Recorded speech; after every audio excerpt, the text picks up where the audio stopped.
Hello everybody, this is fresh yuzu. It is a citrus from East Asia. To make a comparison, it's more sour than a lemon, but it's also very floral. But something that it's famous for is Yuzu Kosho, which is a fermented Japanese chili paste condiment. But before I begin, yuzu is hard to find and expensive in Western countries, so if you want to follow along and make your own fermented chili paste, you can use a variety of citrus and mix all of the zests. So just take all of your citrus that you buy and then zest it before you use it, and you get another product out of it. All you really need is a couple of ingredients and some time. So to begin, start by zesting all of your citrus. I do it onto this little piece of parchment paper because I can just pick it up and move it. Since this does take a couple weeks, I would recommend just doing bigger batches at a time. When all of the citrus is zested, I'm going to juice all of the citrus because I'm going to use a little bit of that for this recipe. Once I have my juice, I'm going to go ahead and put that away for now. And I'm going to move on to my chilies. Now you can use whatever chili you like the most. I'm going to use serranos, but you can use jalapeno, Fresno, Thai chilies, habaneros, whatever you like. So I'm just going to start chopping these up with the seeds. You can remove the seeds if you really want to, but I don't think it makes that much of a difference. And every single time I've had Yuzu Kosho, the seeds were still in there, so I'm just going to roll with it. Now I'm going to do this by hand, but if you want to use a mortar and pestle, you totally can. If you want to use a blender for a really fine paste, you totally can. It's up to you, but I don't mind doing it by hand, and it leaves it a little bit chunky, which is the way that I prefer it. And once the chilies are fairly chopped up, still kind of chunky, I'm going to add the zest to that, and I'm going to chop them together, which is going to mix it and help the zest release a little bit of their oil. Now, the next step is the really only crucial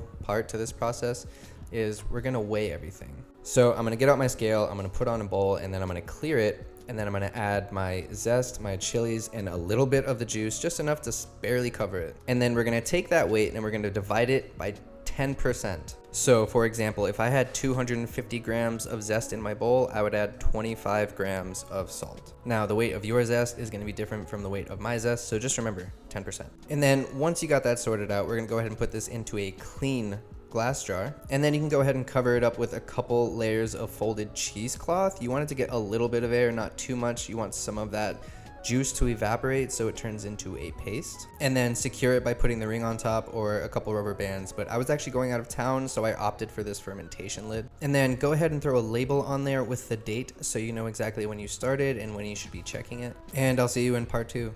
Just kidding. Through the magic of editing, it is ready. So I'm going to give you a comparison of the one that I made versus the one that I buy that is imported from Japan. First things first, smell is amazing. As soon as I opened the lid, it just filled my kitchen with this citrus aroma. I wish they made a candle that smelled like that. Next, I'm gonna grab the one from Japan, and I'm gonna do a little side-by-side taste test. So I'll go ahead and I'll start with the imported one, and it tastes exactly how I expected it to taste. And then to taste mine, and the flavor profile was spot on. The saltiness was right. It had that preserved citrus flavor, a little bit of sourness.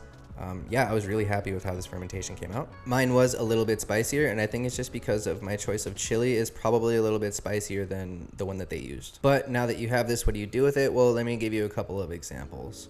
Now, probably the easiest thing you can do with it is just to put it on fish like sashimi, put it on a crudo, put it in soups. One thing that we did at some of the restaurants I worked in is we would just take a little bit of oil, put it with the Yuzu Kosho. The oil is going to carry that flavor really well, and we would brush it over the top of our fish, of our grilled items.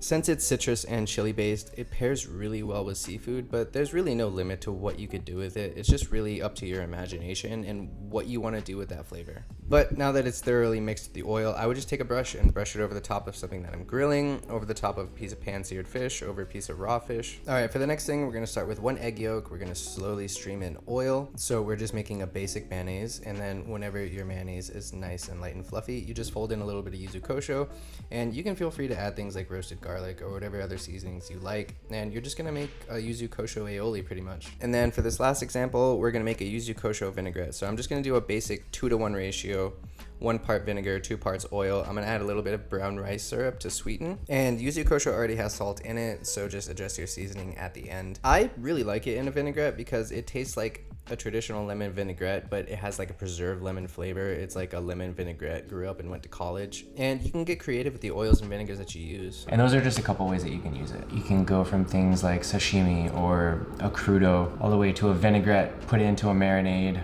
put it in soup. It's a fermented chili paste, so just use it anywhere that you would use a normal chili paste. It just has a very unique flavor profile to it from the fermented citrus peel. Thank you for watching all the way until the end. If you're still here, if you liked the video, hit the thumbs up. It really does help. And as always, when in doubt, end the video.